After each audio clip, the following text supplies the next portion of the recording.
Oke, selamat datang semuanya. Hari ini kita akan menyelami salah satu kisah paling kuat, paling dramatis dalam Injil Yohanes. Ini adalah sebuah cerita yang mempertentangkan apa artinya melihat dan apa artinya buta. Sebuah kisah yang jujur aja bakal menggugat pemahaman kita tentang kebenaran itu sendiri. Pernah kepikiran nggak gimana kalau seseorang bisa punya mata yang berfungsi sempurna, tapi ternyata dia sama sekali nggak bisa melihat kebenaran yang ada persis di depan matanya? Nah, inilah paradoks yang disajikan dalam Yohanes pasal 9. Banyak banget orang merasa paling tahu soal Tuhan, merasa mereka melihat kebenaran. Padahal sebetulnya mereka hidup dalam kebutaan rohani yang pekat. Kisah ini menunjukkan ironi yang luar biasa, seorang pria yang lahir buta secara fisik, justru dia yang pada akhirnya bisa melihat terang ilahi. Sementara itu para pemimpin agama yang matanya sehat, yang hafal kitab suci, justru terbukti jadi orang-orang yang paling buta. Baik, mari kita bedah lebih dalam lagi ya. Kita akan lihat narasi yang luar biasa ini lewat 6 bagian utama. Mulai dari ironi besarnya, makna di balik penyembuhannya, sampai gimana kisah ini jadi cermin yang tajam banget buat kita di zaman sekarang. Oke, kita mulai. Oke, sebelum kita masuk ke dramanya, kita harus paham dulu konteksnya. Apa sih yang terjadi sebelum cerita ini dimulai? Panggung seperti apa yang disiapkan Yohanes untuk kita, para pembacanya? Nah, latar belakang ini krusial banget. Jadi, kisah di pasal 9 ini tuh bukan kejadian yang tiba-tiba muncul. Ini adalah demonstrasi langsung, bukti nyata dari klaim besar Yesus di pasal sebelumnya. Coba deh bayangin, Yesus baru aja berdiri di bait Allah, kemungkinan besar pas perayaan Pondok Daun, di mana ada lilin-lilin raksasa yang dinyalain sebagai simbol tiang api yang nuntun bangsa Israel. Di tengah simbolisme cahaya yang begitu kuat, Yesus bikin klaim yang mengejutkan, "Akulah terang dunia." Nah, mukjizat penyembuhan orang buta ini jadi bukti konkret bahwa ketika terang itu datang, dia benar-benar punya kuasa buat ngusir kegelapan. Bukan cuma simbolis, tapi juga secara fisik dan rohani. Ceritanya dimulai dengan sebuah pertanyaan yang mencerminkan cara pikir orang pada zaman itu. Murid-murid lihat orang buta, terus mereka tanya, "Rabi, siapa yang dosa, orang ini atau orang tuanya?"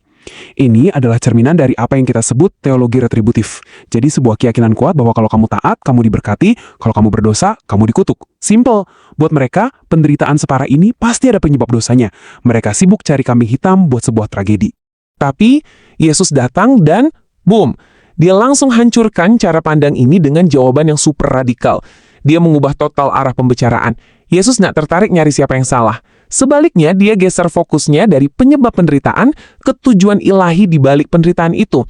Bagi Yesus, kebutaan pria ini bukan hukuman, tapi sebuah panggung di mana kemuliaan dan pekerjaan Allah akan dinyatakan secara luar biasa.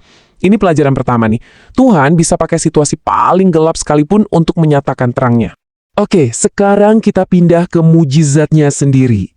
Dan yang menarik banget dari bagian ini adalah cara yang Yesus pakai. Ini bukan sekedar sentuhan atau kata-kata biasa loh. Setiap tindakan Yesus di sini tuh penuh dengan simbolisme teologis yang dalam banget, yang menunjuk kepada siapa dia sebenarnya. Pertama, Yesus meludah ke tanah dan bikin adonan. Ini bukan tindakan medis ya, ini tindakan teologis. Ini langsung mengingatkan kita sama kisah penciptaan di Kejadian 2, waktu Tuhan membentuk manusia pertama Adam dari debu tanah. Yohanes mau kita lihat bahwa Yesus di sini bukan cuma menyembuhkan, dia bertindak sebagai sang pencipta. Dia melakukan sebuah penciptaan baru, memulihkan apa yang dari lahir nggak sempurna. Terus yang ketiga, dia suruh orang itu pergi basuh diri di kolam Siloam. Nama Siloam itu sendiri artinya yang diutus. Ini tanda simbolis yang kuat banget. Ketaatan jadi kuncinya. Orang itu sembuh bukan di depan Yesus, tapi setelah dia taat sama perintah Yesus, sang Mesias yang diutus Bapa, dan membasuh dirinya di kolam yang namanya secara harfiah berarti yang diutus. Wow, seluruh proses ini adalah sebuah drama teologis yang hidup. Nah, mujizat ini jadi awal dari 2 perjalanan paralel dalam cerita ini. Yang pertama, perjalanan si orang yang disembuhkan. Ini dengan cemerlang banget nunjukin gimana dia bergerak dari buta fisik jadi bisa melihat secara rohani. Dan imannya itu nggak instan loh, imannya justru bertumbuh lewat tekanan.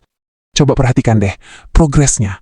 Awalnya dia cuma bilang, orang yang namanya Yesus yang nyembuhin dia. Tapi setelah diinterogasi dan ditekan sama orang Farisi, imannya justru makin kuat. Mereka coba nyudutin dia, tapi dia dengan berani jawab, "Satu hal aku tahu, tadinya aku buta, sekarang aku bisa lihat." Dia nggak goyah. Dia bahkan balik nantang mereka dengan sedikit sarkasme, "Apa kalian juga mau jadi muridnya?" Keberaniannya tumbuh, dan dia menyimpulkan, dia itu seorang nabi. Puncaknya, di akhir cerita, setelah diusir, Yesus cari dia. Dan waktu Yesus menyatakan dirinya, orang ini langsung bilang, "Aku percaya Tuhan," dan dia sujud menyembahnya.